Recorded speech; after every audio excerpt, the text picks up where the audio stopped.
Lunes 23 de agosto de 2021, soy Paloma Barreto, sean bienvenidos a JN Noticias. Comenzamos la semana con la más completa información electoral y de coyuntura. Rápidamente vamos con nuestros titulares.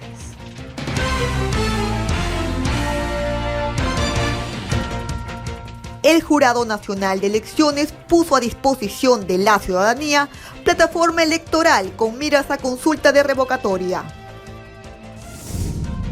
Hasta el 25 de octubre, centros poblados podrán solicitar mesas de sufragio en sus localidades, precisa la OMPE. Oficinas descentralizadas de OMPE iniciaron labores para elecciones del 10 de octubre.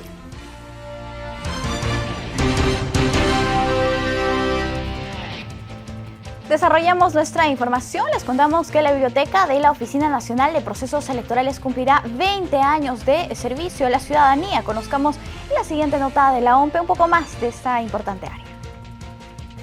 Desde el 2001, la OMPE cuenta con la biblioteca Luis Jaime Cisneros Vizquerra, especializada en brindar información electoral, compartiendo con la ciudadanía publicaciones digitales, bibliografías especializadas, boletines electorales, enlaces internacionales y material de capacitación. Entre sus servicios, ofrece la producción editorial de la OMPE, la que se encuentra en el repositorio de la institución. También emite las alertas bibliográficas mensuales con información reciente sobre nuevos libros y archivos digitales. Además, cuenta con bibliografías especializadas sistematizadas de acuerdo a las últimas publicaciones digitales académicas nacionales y extranjeras para investigadores y tesistas. Todo este material digital está al alcance de la ciudadanía. Solo tienen que ingresar a la página web de la OMPE, sección Biblioteca. A pesar de encontrarnos en época de pandemia, el servicio de biblioteca viene atendiendo de forma virtual, vía correo electrónico, teléfono y redes sociales. El Centro de Información Biblioteca de la OMPE asume el Manifiesto UNESCO y la Federación Internacional de Asociaciones de Bibliotecarios y Bibliotecas, que señala: subsanar la brecha digital es un factor clave para alcanzar los objetivos de desarrollo del milenio de las Naciones Unidas. Amigos, el presidente del Jurado Nacional de Elecciones, el magíster Jorge Luis Salas Arenas, fue invitado a participar del Foro del Acuerdo Nacional. Ahí refirió que los discursos de fraude en las elecciones son solo discursos de sectores minoritarios del Parlamento. Durante su intervención en el Foro del Acuerdo Nacional, el presidente del JNE, Jorge Luis Salas Arenas, remarcó que los discursos de fraude respecto de las elecciones son solo eso, discursos.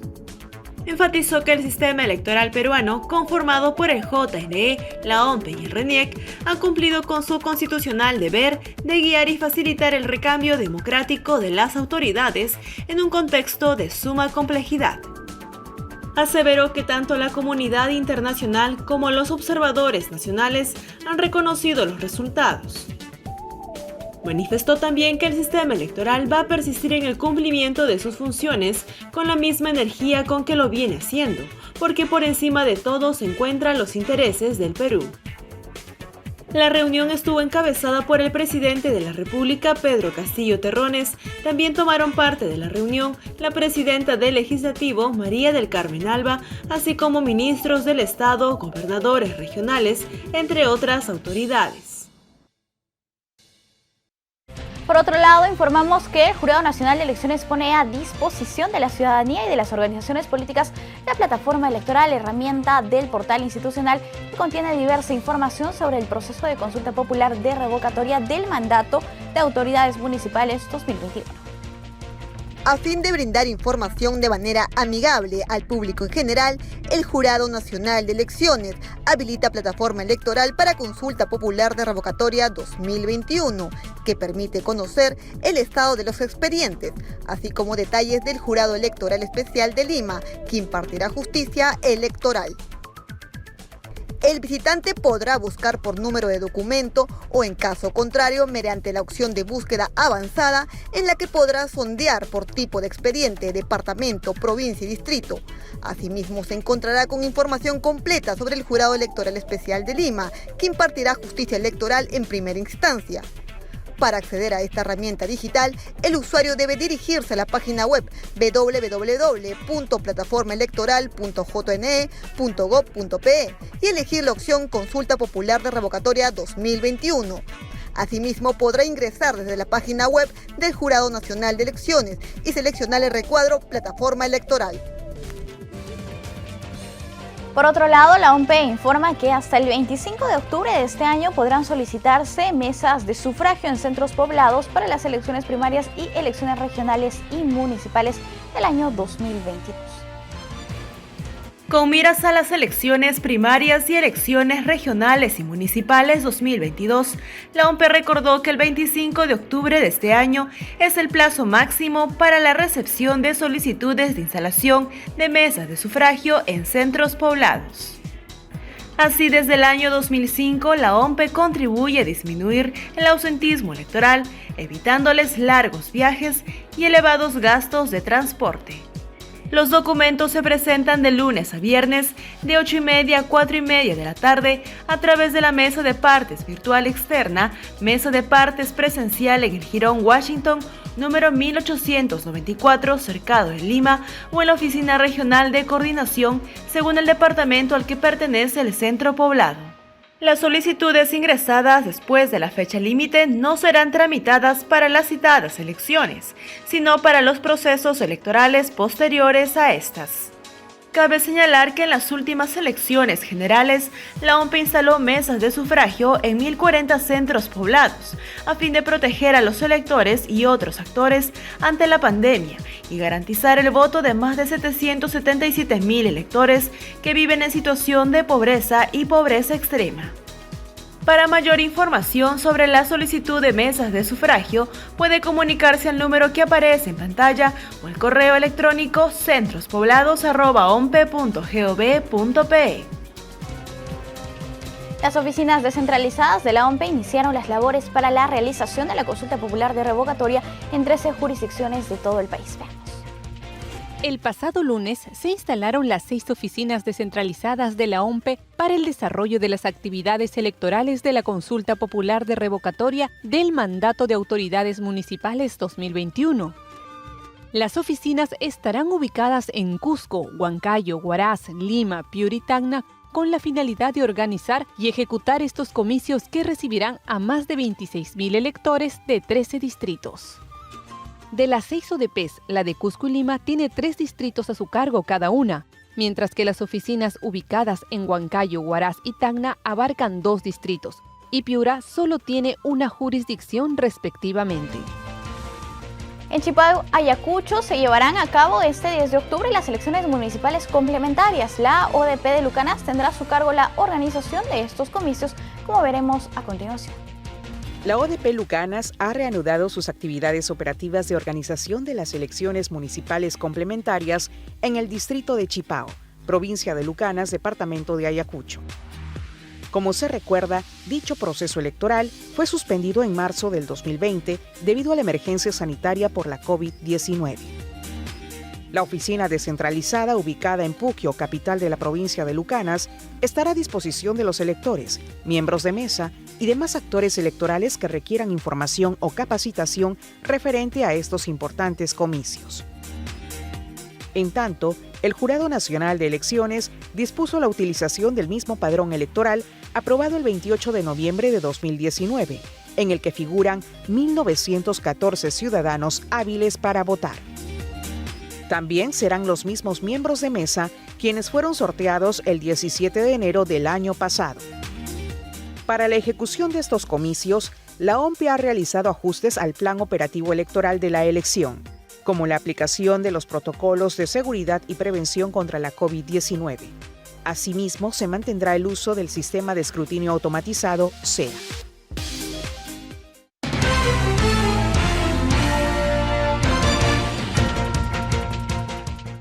Amigos, hoy tenemos una entrevista sobre la participación política de las mujeres en América Latina. Nos encontramos con Flavia Freidenberg. Ella es investigadora del Instituto de Investigaciones Jurídicas de la UNAM y también es directora del Observatorio de Reformas Políticas de América Latina. Y para nosotros realmente es un gusto tenerla aquí en el programa. ¿Cómo está? Muy buenos días, bienvenida.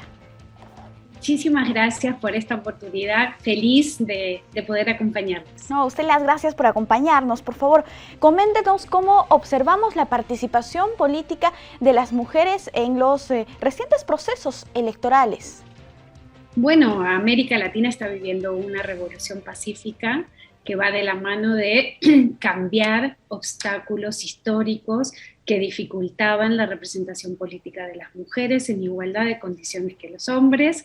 Las últimas elecciones que se han llevado a cabo en la región han dado muestra de una participación activa en el número de candidatas, pero también de mujeres electas a diferentes cargos de elección. Eso ha pasado en Bolivia, ha pasado en el proceso electoral mexicano, ha pasado en el proceso electoral ecuatoriano y también en el proceso electoral peruano. Así que 2021, a pesar de la pandemia y de las situaciones críticas en términos económicos y sociales que vive la región, va a ser un año que lo recordaremos como el de una mayor participación y sobre todo una mayor elección de mujeres en las instituciones democráticas. Qué bueno, sin lugar a dudas esa es una excelente noticia. Nos enfocamos un poco en el caso peruano y recientemente se ha aprobado la paridad y alternancia al 50% y ya hemos vivido unas elecciones, las elecciones generales 2021 con esta nueva normativa.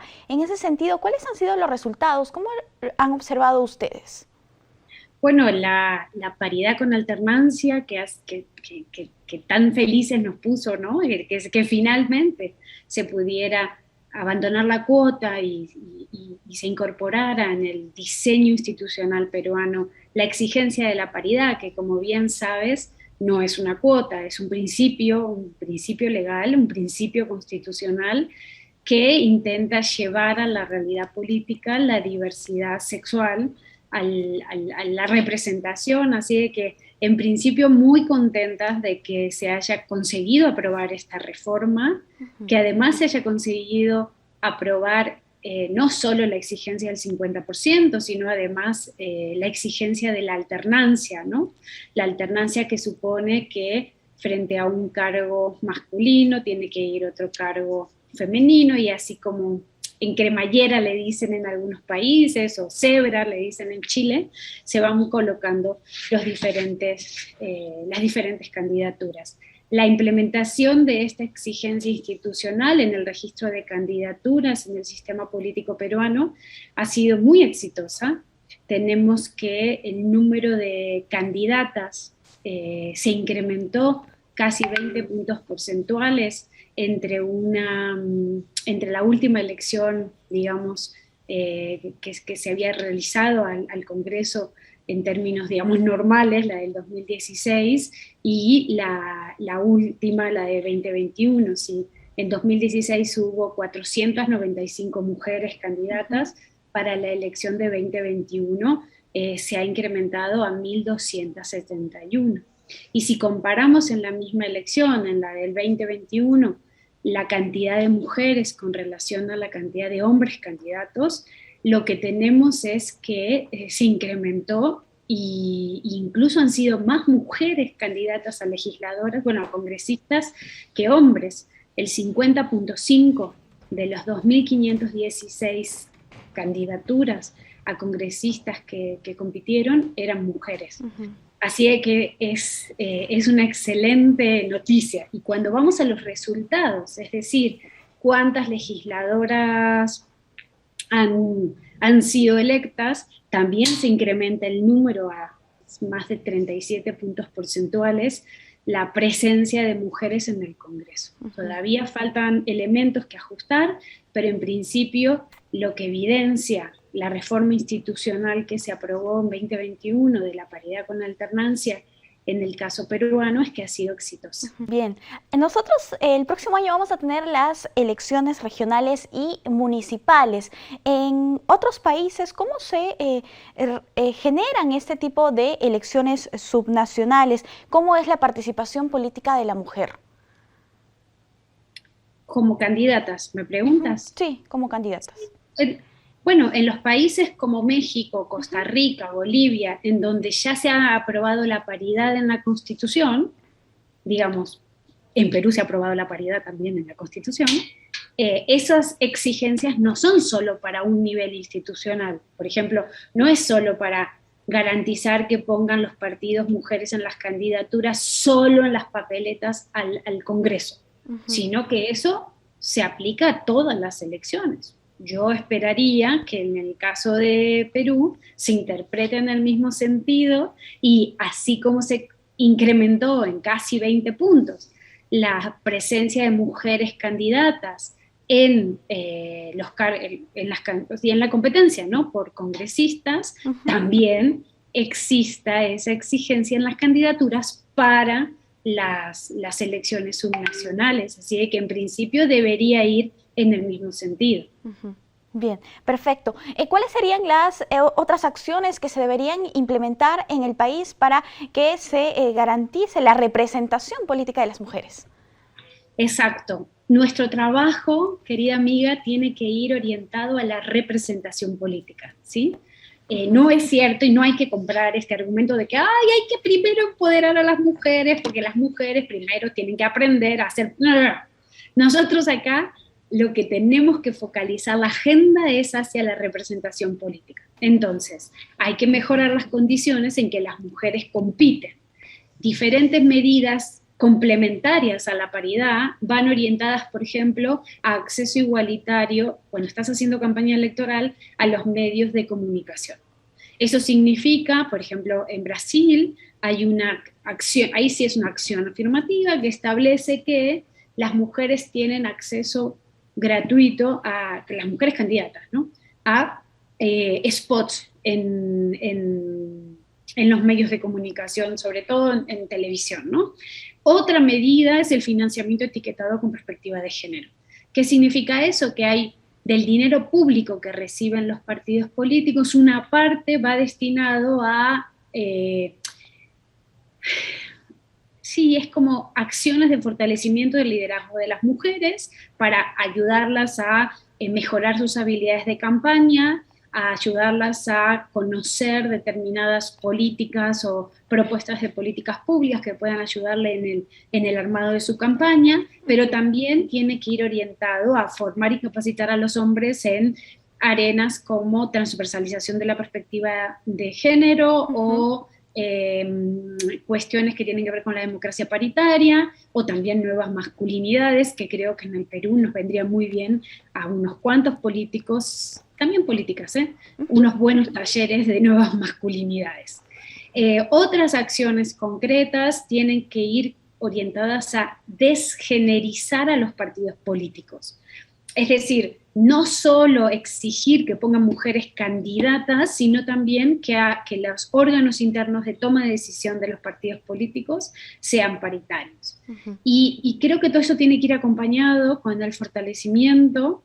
Lo que pasa es que es más difícil hacerlo desde el Estado, pero yo creo que a través de programas de financiamiento para proyectos específicos y demás, ir acompañando el fortalecimiento de la sociedad civil, para que la sociedad civil sea, por ejemplo, las organizaciones sociales de mujeres, el movimiento amplio de mujeres, el movimiento feminista, tenga cada vez más herramientas para seguir siendo actores críticos. ¿Qué quiere decir esto?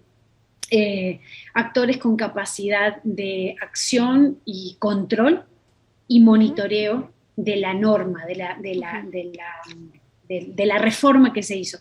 Como tú bien sabes, a partir de la próxima elección a congresistas ya no va a haber voto a través de preferencial, claro.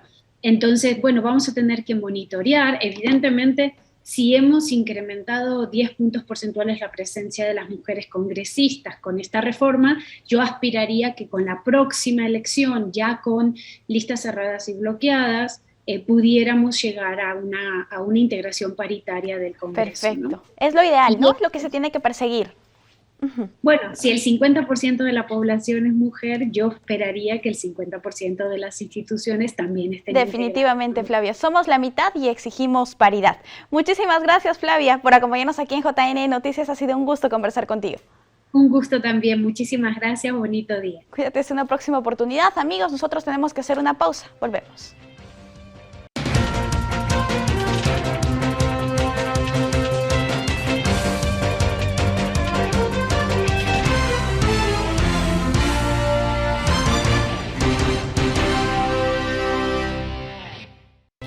Amigos, estamos de vuelta. El Jurado Nacional de Elecciones presenta un dato relevante sobre el padrón electoral correspondiente a la revocatoria del 10 de octubre. Da a conocer que 80 electores con algún tipo de discapacidad ejercerán su derecho al sufragio. El padrón electoral para la consulta popular de revocatoria aprobado por el JNE consta de más de 26.000 electores. De esta población se registra un total de 80 personas que sufren algún tipo de discapacidad. El reporte de Infogov del JNE precisa que 34 presentan discapacidad física, 21 tienen discapacidad intelectual, 16 discapacidad mental y 9 sensorial. Este tipo de información resulta relevante para la organización del proceso electoral a cargo de la OMPE, quien les asignará locales y mesas de votación, así como preparar oportunamente a su personal de campo. Los ciudadanos con discapacidad representan un 0.31% del total de electores llamados a las urnas este 10 de octubre. Ellos también decidirán la continuidad o no de sus autoridades ediles. Cabe recordar que son 13 jurisdicciones del país en las que se pondrá a consulta popular los cargos de 55 autoridades municipales, 13 de las cuales son alcaldes y 42 son regidores. Y en esa misma línea tenemos un enlace en este momento con nuestra compañera Lisette Guzmán, quien se encuentra en la central de operaciones del proceso electoral del Jurado Nacional de Elecciones, con información valiosa con miras a los comicios del 10 de octubre. Adelante, Lisette. Muchas gracias, compañera, por el pase. Me encuentro en la central de operaciones del proceso electoral y, como sabrán, este próximo 10 de octubre se realiza la consulta popular de revocatoria, donde los ciudadanos podrán escoger si sus autoridades distritales se quedan o no en el cargo. Y para ello, Infogov nos ha elaborado un reporte que nos puede brindar la mayor información sobre el padrón electoral. ¿Qué tal? Muy buenos días, bienvenida a JN Noticias. Muchas gracias por la invitación. Efectivamente, Infogov está poniendo a la ciudadanía el reporte número 1 sobre padrón electoral en el marco de la consulta popular de revocatoria 2021. Como se puede apreciar en el siguiente reporte, más de 26.000 electores hábiles participarán de este proceso electoral, distribuidos en los 13 distritos electorales. Asimismo, podemos percibir de que desde 1997, año en que se realiza la primera consulta, la mayor concentración de electores se ha ubicado en el proceso de consulta popular de revocatoria 2017, revocatoria provincial, con más de 6 millones de electores para la única circunscripción de Lima Provincias. Asimismo, vemos que la mayor población etaria que conforma este padrón electoral lo conforman los menores de 30 años, con el 26.45%. Claro, porque tengo entendido que ahora la mayoría son jóvenes en estas elecciones. Así es, efectivamente, y como podemos observar en el siguiente cuadro, esta cantidad de electores está ubicado en el distrito juninense de Guayucachi con 2.447 electores. Ahora, una consulta. Esto de acá sería solamente un fragmento, algo especial, porque es algo muy pequeño, muy reducido. Así es, efectivamente, pero no menos importante, ya que la población electoral joven justamente abre una oportunidad para que puedan estar más vigilantes y puedan ejercer ese control ciudadano que tienen como peruanos, para justamente fiscalizar los asuntos públicos que realizan sus actividades, sus autoridades distritales. ¿Y cuánto sería la participación de las mujeres aquí? Bueno, el padrón electoral registra que lo conforman el 50.58% de mujeres. Perfecto. Ok, esta es la mayor información que nos brinda siempre Infogov. Ellos nos elaboran siempre reportes para estar enterados de todo lo que está pasando, sea en la consulta popular de revocatoria, en las elecciones. Y aquí Vanessa nos va a informar toda la información que nosotros debemos saber con respecto a estas elecciones y la consulta popular de revocatoria. Con ustedes, adelante, compañeras, en estudio. Excelente, Lisette, muchísimas gracias por esta valiosa información. Les contamos que la Oficina Nacional de Procesos Electorales fue protagonista de una edición especial en el programa de televisión Acceso Público. En ese espacio se dio a conocer sus funciones, como organizar elecciones e impartir educación electoral. Organizar un proceso electoral lleva un aproximado de 9 meses. Realizarlas en época de pandemia significó todo un reto para la OMPE. Para conocer más de este organismo y sus funciones en época electoral y no electoral, el programa Acceso Público del canal IPE presentó un especial de la OMPE en compañía de su funcionaria Pilar Viggio.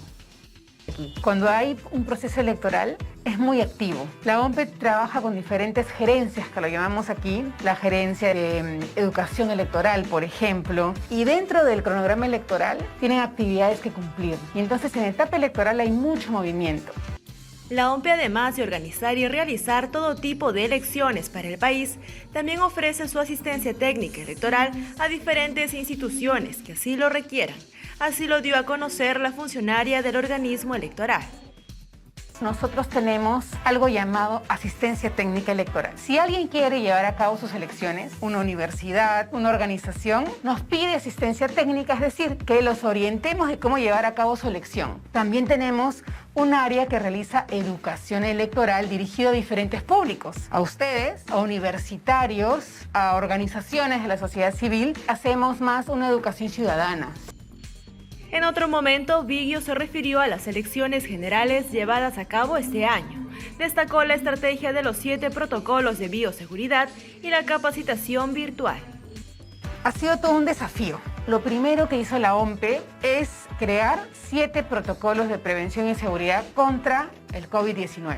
Pero fueron protocolos para que los electores y todos los actores electorales que el día de la elección confluyen se sientan seguros. Nosotros ahora tenemos un portal de educación virtual que se llama OMPEduca. Hemos tenido cursos virtuales para electores, personeros, miembros de mesa, para que se puedan capacitar de manera virtual y evitar la capacitación presencial.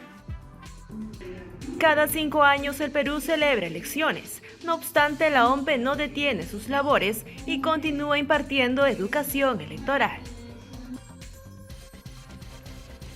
Bien, y precisamente en esa misma línea les contamos que con la asistencia técnica de la OMPE se llevaron a cabo las elecciones complementarias de rector y órganos de gobierno estudiantil en la Universidad Nacional Micaela Bastidas en Apurímac. En el proceso virtual fueron convocados a sufragar por voto electrónico no presencial casi 4.000 electores, y como se mencionaba en la anterior nota, la OMPE brinda esta asistencia técnica a diferentes instituciones y organizaciones que así lo requieran. Veamos ahora las 5 noticias oficiales más importantes del día gracias a la Agencia de Noticias Andina. Bienvenidos desde la Agencia de Noticias Andina, estas son las 5 noticias del día. El retorno a clases se daría de forma semipresencial este año y para ello el Ministerio de Educación busca retomarlas de forma segura, gradual y flexible. El titular de la cartera, Juan Cadillo, precisó que se priorizará el proceso de vacunación docente y se capacitará a los maestros a nivel nacional para afrontar el retorno a las aulas. Atención a los mayores de 36 años. Desde este miércoles 25 de agosto empezará la vacunación contra el COVID-19 para las personas mayores de esa edad.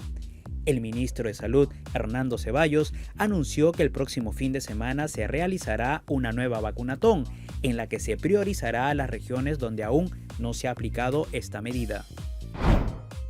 Y para asegurar las jornadas siguientes, ayer llegó a nuestro país un nuevo lote de 385.600 dosis de la vacuna de Sinopharm. Este nuevo cargamento se suma a las 614.400 dosis que arribaron el pasado 21 de agosto, con lo que se completa el 1.000.000 de dosis de la vacuna de Sinopharm confirmado para este fin de semana. En los próximos días se espera la llegada de otras 200.000 dosis del laboratorio Pfizer. El precio del balón de gas licuado de petróleo bajaría en promedio a 39 soles. El anuncio lo hizo el ministro de Energía y Minas, Iván Merino, al indicar que ahora el GLP se incluirá en el Fondo de Estabilización de Precios de los Combustibles, el cual es un fondo revolvente que contribuye a atenuar el alza internacional de los combustibles. La reducción sería inmediatamente después de que se publique la norma respectiva. El CENAMI informó que desde mañana martes 24 al jueves 26 de agosto nuevamente aumentará la velocidad del viento en la costa peruana, con velocidades por encima de los 35 km por hora, sobre todo en la costa de Ica. Mientras dure el aviso, se espera cobertura nubosa, llovizna y neblina durante la noche y primeras horas de la mañana. Para mayor información, no se olviden de visitar andina.p. Amigos, nuestro canal aliado Proyecta TV de Huacho estuvo el último viernes en nuestras instalaciones y realizó una amplia cobertura de la labor del canal del Jurado Nacional de Elecciones para toda la provincia de Huaura y el norte de Lima. Les compartimos ahora una entrevista que realizó nuestra compañera Kerstinina. Muy buenos días amigos, continuando con la programación y con la entrevista, tenemos aquí a la reportera de JNE-TV Noticias, Kerstinina. Para todos ustedes, unas palabras de bienvenida también al público que nos sigue de Proyecta TV. Gracias Milani por este recibimiento, gracias a Proyecta TV por presentarme en su canal. La verdad es un gusto acompañarlos y bueno, a la expectativa de lo que me tengas que preguntar. Muchísimas gracias. Sí, bien por darte el tiempo para la entrevista. Bien, hemos estado observando en cuanto a la producción del programa, en cuanto al trabajo que vienes realizando. Coméntanos un poco acerca de este proyecto que realizan pues día a día en JNE-TV. Bien, en JNE-TV tenemos diferentes contenidos electorales, programas. En ese sentido tenemos recientemente el programa Guía Electoral que estamos pensando sacarlo muy pronto, un programa que también esperamos sea retransmitido en Proyecta TV para conocimiento de todos los televidentes y sus seguidores.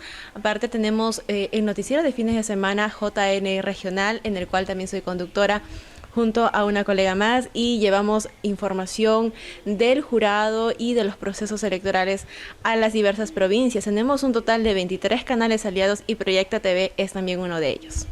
Así es, queridos amigos, pues dando a conocer en el tema pues justamente político, ¿no? En temas sociales y que tienen relevancia para poder entender hoy en día la gran problemática que viene ocurriendo en nuestro país. Pues bien, como canal aliado, pues queremos brindarle nuestro agradecimiento y felicitaciones por el programa y también queremos contar, ¿no? al televidente justamente aquellas anécdotas que has podido vivir a tu corta edad. Aquí la reportera Kerstinina tiene 24 años, ¿sí? Y bueno, coméntanos un poco acerca de tu carrera, Kersti. Bueno, mi carrera la empecé desde muy joven, la verdad, tendría mis 16 años. Entré a la universidad en el 2014 y pues durante 4 años llevé cursos intensivos de esta carrera de Ciencias de la Comunicación y mi último año hice mis prácticas preprofesionales en el extranjero. Todo fue muy rápido y al siguiente año me sumé al equipo del canal de JNTV, en el cual estoy muy contenta de pertenecer a esta familia del Jurado Nacional de Elecciones. Todos son un muy buen equipo y la verdad es un gusto poder trabajar con un propósito, ¿no? de llevar a la ciudadanía la información que necesitan sobre todos los procesos electorales, que es un tema fundamental y que hace falta instruir en nuestro país. Entonces, para mí es una alegría, la verdad, ser parte de JNE-TV.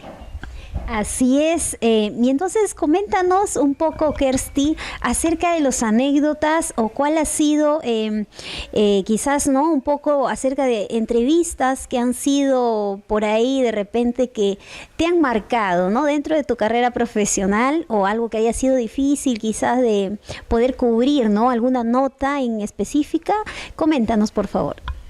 Bueno, tengo muchas experiencias que me ha pasado aquí en JNTV. Voy a tratar de recordar algunas.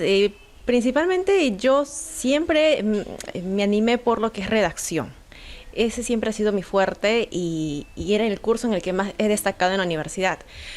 Y cuando llegué acá, como verás, como han visto ustedes, hacemos de todo un poco. Formamos parte de producción, también reporteamos aquí, también redactamos, hacemos enlaces en vivo. conducimos programas, hacemos de todo un poco. Entonces aquí me tocó desenvolverme haciendo enlaces en vivo y ese ha sido de pronto uno de mis retos aquí en el canal de JNTV y tengo bastantes experiencias sobre ello, incluso anécdotas en las que, por ejemplo, me tocó cubrir un evento en el Congreso de la República y yo me había olvidado mi DNI, ¿no? Armando me tuvo que salvar ese momento para poder ingresar al Congreso y hacer mi despacho desde allá.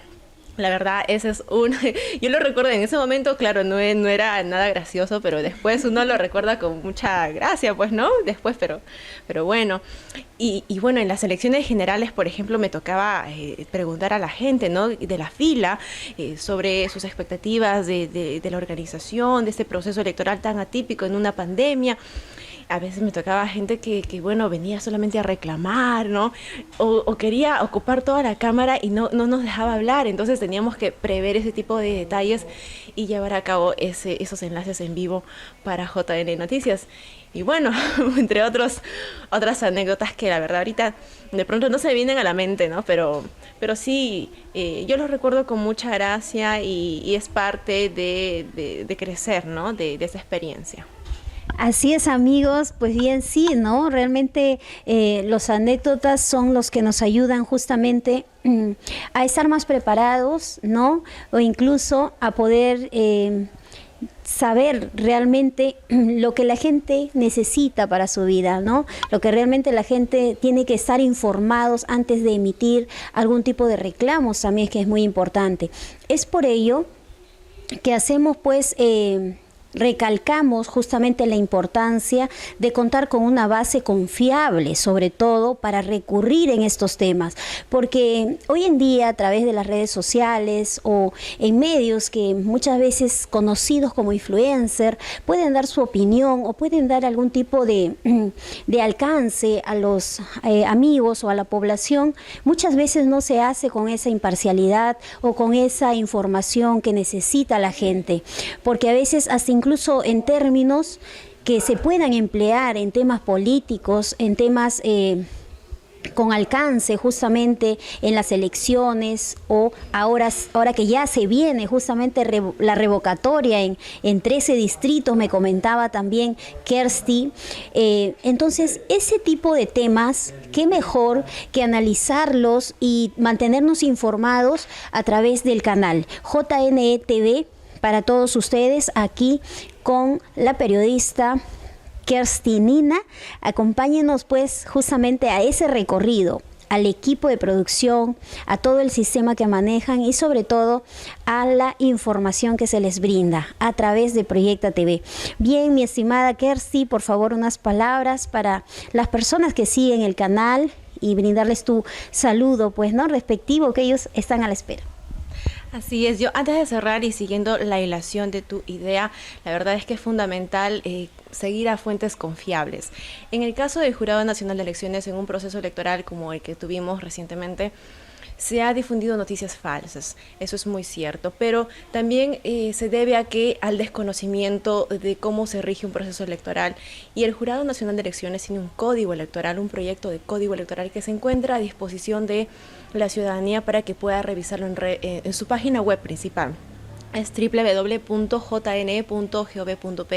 Allí pueden acudir, descargar ese contenido en PDF y revisar. Yo sé que son temas muy pesados, por eso aquí en JNTV, en los diferentes programas que tenemos como JN Noticias, JN Regional y los otros que vamos a ir sacando en adelante, les va a llevar la información precisa, concisa, de manera interactiva, para llegar a ustedes y darles a conocer de la mejor forma cómo es que proceden los comicios. Y en este caso tenemos la revocatoria, como muy bien lo decías, Milani, y tenemos también una consulta, una elección complementaria en Chipao. Entonces, la información está. Siga muy de cerca nuestras redes sociales y nuestra página web en JN. Así es, muchísimas gracias también por el tiempo, porque aquí están todos trabajando como equipo, como las hormiguitas, están haciendo una u otra función, como lo dijo Kersti, y eso es muy importante hoy en día. Decirle a los jóvenes justamente, ¿no?, ahora con la activación económica, con los emprendedores, un saludo para todos ellos, que no dejen de apalancarse con personas que van a ayudarlos a seguir fortaleciendo sus negocios, a seguir brindándoles esa motivación y sobre todo con acciones. El día de hoy hemos sido testigos de ese trabajo. Felicitarte a ti como persona, como profesional y también al equipo de trabajo que vienen realizando todas estas colaboraciones en beneficio de nuestra sociedad. Así que muchísimas gracias, Kerti, y muchos éxitos a seguir adelante. Saludos, chicos. Chao.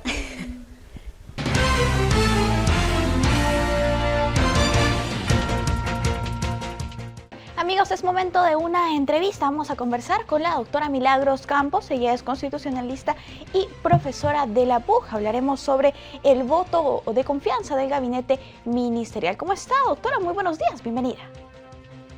Buenos días, muchas gracias, Paloma, por la invitación. No, doctora, a usted las gracias por acompañarnos. Por favor, coméntenos de qué trata este mecanismo del voto de confianza ante el Congreso de la República. Con mucho gusto. Sabemos que el sistema de gobierno del Perú es un presidencialismo parlamentarizado, es decir, que desde sus orígenes no se acercó, digamos, a un presidencialismo clásico, sino que fue incorporando una serie de mecanismos de control que son típicos de los regímenes parlamentarios, entre ellos la interpelación ministerial, la censura ministerial, y así desde el siglo XIX hasta la Constitución de 1993 fue un camino hacia la parlamentarización del presidencialismo. La Constitución del 93 incorporó este voto de confianza, la cuestión de confianza propiamente, que debe de presentar el presidente del Consejo de Ministros al momento de sustentar las políticas que requiere, digamos, su gestión. Pero fíjense que se trata de un gabinete en funciones y no se trata propiamente de un primer ministro que dirija la política del país, sino que se trata del presidente del Consejo de Ministros que está sometido al Poder Ejecutivo propiamente. En nuestro país, el presidente es el jefe del Estado y el jefe de gobierno. Sin embargo, este mecanismo que tradicionalmente había sido como una presentación para un debate sobre los asuntos políticos del país, termina sugiriendo la necesidad de un voto. Y eso es muy importante porque aun cuando no requiere de mayoría absoluta, supone que el gabinete que ya está en funciones, en caso de no recibir la mayoría de los votos a favor, pues se encuentra en una situación límite porque si los votos en contra son mayores, está obligado a renunciar. Doctora, ¿cuántos votos a favor tendría que recibir el gabinete para poder continuar con su trabajo? Eso depende de los congresistas hábiles. Primero se establece cuál es el quórum de la sesión, el número de congresistas, y es suficiente para el gabinete contar con una mayoría simple de los votos. La mayoría calificada es 66 votos, la mayoría simple es la mitad más uno. Sin embargo, podría darse el caso, como ya ha ocurrido en otras ocasiones, y que se muestra que los congresistas pues no optan por el voto a favor o en contra, sino también podrían abstenerse. En cualquier caso, la confianza se obtiene cuando los votos a favor son mayores que los votos en contra o que las abstenciones. No se suman en este caso los votos a favor y las abstenciones. Doctora, ¿cuánto tiempo después de asumir al cargo o jurar en debe acudir el gabinete a pedir este voto de confianza al Congreso de la República? El mandato constitucional señala que es dentro de los 30 días. Es decir, que al haberse jurado el cargo el día 29, habría espacio hasta el 29 de agosto. Sin embargo, pues el Congreso, de común acuerdo con el Ejecutivo, ya han establecido una fecha. Excelente, que es precisamente el 26, ¿no? En unos días seguramente va a estar el gabinete Bellido en el Congreso de la República. Doctora, ¿cómo es este procedimiento, este acto que deben hacer los ministros al llegar? ¿Cómo se va a realizar toda esta jornada? Bueno, en realidad lo que se establece en el reglamento es que el reglamento del Congreso, que es parte del bloque constitucionalidad, ¿no? Y que interpreta y aterriza, digamos, las normas constitucionales, establece que va el gabinete en pleno. Asisten absolutamente todos los ministros y el presidente del Consejo de Ministros entrega su exposición a los parlamentarios y comienza a realizarla. Los ministros pueden hacer uso de la palabra y acto seguido se inicia un debate. Al término del debate, donde se pueden haber planteado interrogantes o algunas observaciones de parte de los congresistas, el presidente del Consejo de Ministros va a tomar la palabra y va a solicitar la cuestión de confianza. Para la votación se le invita al presidente del Consejo de Ministros, así como a los ministros, a abandonar la sala porque ya es un acto netamente parlamentario. Quiero llamar la atención sobre la forma como podemos interpretar este debate de los problemas del país y de la idoneidad de las personas que están conduciendo cada uno de los sectores. En fin, creo que los congresistas pondrán también en agenda las preocupaciones que pueden tener, porque las relaciones entre Ejecutivo y Legislativo son unas relaciones que podemos definirlas en democracia como de control y colaboración. Esta cooperación entre poderes del Estado también se da en la medida que se señalan cuáles son los problemas urgentes que se deben atender. Y el control, de manera también que se hace un recuento de aquellos temas que se consideran que deben de ajustarse o cambiar, ¿no? Creo que también debemos entender que siendo este un elemento de los regímenes parlamentarios, ha estado en cuestión en los últimos meses y en los últimos años, diría, la posibilidad de que se elimine de la Constitución porque se considera que se superpone a otros mecanismos de control y que propiamente no resulta adecuado solicitar la confianza de un gabinete ya en funciones. Claro, esos son los cuestionamientos, ¿no?, que se realizaría a este mecanismo que se tiene. Temas de fondo, digamos, que no se van a presentar el día de la presentación propiamente del presidente del Consejo de Ministros, pero es bueno que tus oyentes conozcan que ese tema ha estado en cuestión porque se considera que podría suplirse por otros mecanismos de control, manteniendo siempre el debate, porque es saludable que se dé este debate entre ministros y el Congreso de la República. Así es. Doctora, después del 26, después de este debate y los votos que realicen los congresistas, podríamos tener dos escenarios: que le den el voto de confianza, un sí, y que continúen con sus labores, ¿no?, los ministros. Sin embargo, podríamos tener otro escenario negativo. En ese sentido, ¿qué es lo que tendría que hacer el presidente de la República? Es solo un comentario, Paloma. Podrían ser tres escenarios, ¿no? Porque en los antecedentes recientes tenemos que también ocurrió en el gabinete de Ana Jara y de René Cornejo que no se obtuvo el voto de confianza, pero que tampoco se negó, y los votos por la abstención fueron mayores. Entonces ya existen precedentes de una situación como esa.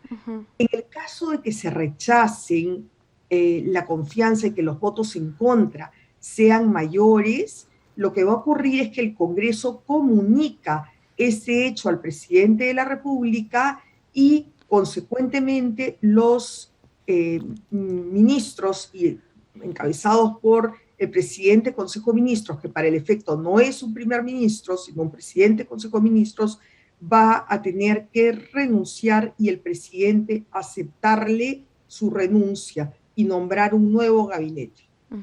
Y en el caso de que ganen las abstenciones, doctora, ¿qué es lo que pasaría?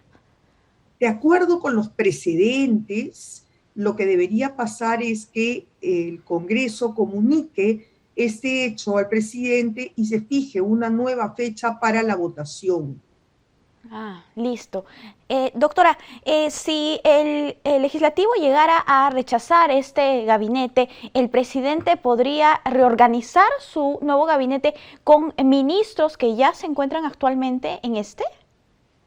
De acuerdo con las experiencias previas, así ha ocurrido, ¿no? Tanto en los casos de una cuestión de confianza obligatoria como la que vamos a tener en esta semana, como en el caso de una cuestión de confianza voluntaria, se ha interpretado que es el presidente del Consejo de Ministros el que no puede integrar el nuevo gabinete, pero sí se puede reorganizar a partir de aquellos que no han recibido observaciones de parte del Congreso de la República.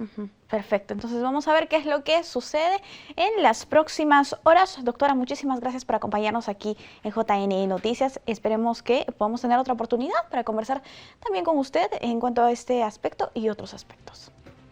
Encantada, con mucho gusto. Cuídese. Nosotros hemos conversado con la doctora Milagros Campos, ella es constitucionalista y profesora de la PUC sobre el voto de confianza del gabinete ministerial. Vamos a hacer una pausa, volvemos.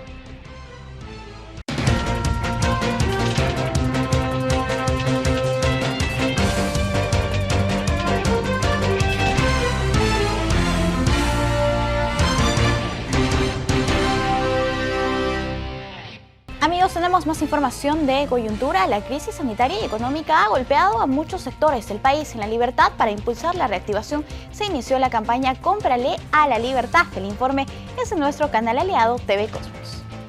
En la Casa de la Identidad se realizó el lanzamiento del programa Cómprale a la Libertad. La Gerencia Regional de Producción busca de esta manera la reactivación económica de este sector productivo de la región, que fue afectado en la pandemia. La MIPE que ha sido afectada específicamente en 3 rubros, que es cuero, calzado, textil y metal mecánica. Estos rubros han sido priorizados por el gobierno regional porque lamentablemente no han estado priorizados en pandemia por el gobierno central. Lo que hemos hecho es que a través de este programa el sector público y privado tome en cuenta la libertad porque tenemos muy buena mano de obra, tenemos suficientes insumos, un parque industrial que puede tranquilamente abastecer a toda la libertad. La gerente agregó que antes del lanzamiento del programa se apoyó a la MIPE y con ello lograron la venta de casi 1 millón de soles al sector salud, pues los empresarios se reinventaron de acuerdo a la coyuntura. Son indumentaria para el personal administrativo que lo ha elaborado la corporación COPEC, que son del sector calzado, pero se han reinventado y han aprendido a hacer textil, ¿no? Entonces hemos logrado que el sector salud pueda también comprarle la libertad, que esa es la idea. Tenemos también mascarillas. Justamente esta asociación Afitel nos abasteció al gobierno regional con mascarillas porque ellos estaban lamentablemente muy descuidados, han tenido que despedir a muchos de sus trabajadores, hemos tenido cerca de 26.000 MIPES que han tenido que cerrar. Entonces esa es una cifra que realmente a nosotros nos alarmó y como parte de las funciones de la gerencia de producción es impulsarles y buscar mercado. Tras la coyuntura también las MIPES confeccionaron bolsas para cadáveres y de esta manera abastecieron al sector salud en este tiempo de pandemia, por lo que demostraron que la región cuenta con suficiente mano de obra y material. Les compartimos un informe muy alentador de nuestros amigos de la Agencia Andina. En este informe se aborda la historia del profesor Walter Velázquez de Huancavelica, quien creó un robot quechua hablante para incentivar a sus alumnos la curiosidad por la ciencia. La pandemia de la COVID-19 trajo grandes retos para todos, pero más aún para los docentes, que tuvieron que ideárselas para llegar al estudiante. En el caso de Walter Velázquez Godoy, profesor de Ciencia, Tecnología y Ambiente en el distrito de Colcabamba, Tayacaja, en Huancavelica, tuvo la gran idea de crear a Kipi, el robot quechua hablante del Brain. Está programado para enseñar diversas materias y retos científicos. Desde hace 10 años he implementado el primer laboratorio de indagación y creatividad del Brain justamente en esta comunidad rural. Y desde ese momento pues muchos de mis alumnos, muchos docentes, padres de familia han podido participar en diferentes eventos educativos en este laboratorio. Y bueno, ya llegada la pandemia, construía la Robot Kipi justamente como una estrategia, como una herramienta que pueda motivar a la curiosidad, a la indagación, a la creatividad con mis estudiantes, ¿no? Este robot, único en el mundo, que habla en quechua, creado en una escuela rural, es ecológico y tiene una alta tecnología. Su creador acaba de crear un libro para complementar la enseñanza. Aquí tenemos 99 desafíos. Todo este texto justamente nos puede responder, nos puede dirigir la Robot Kipi, ¿no?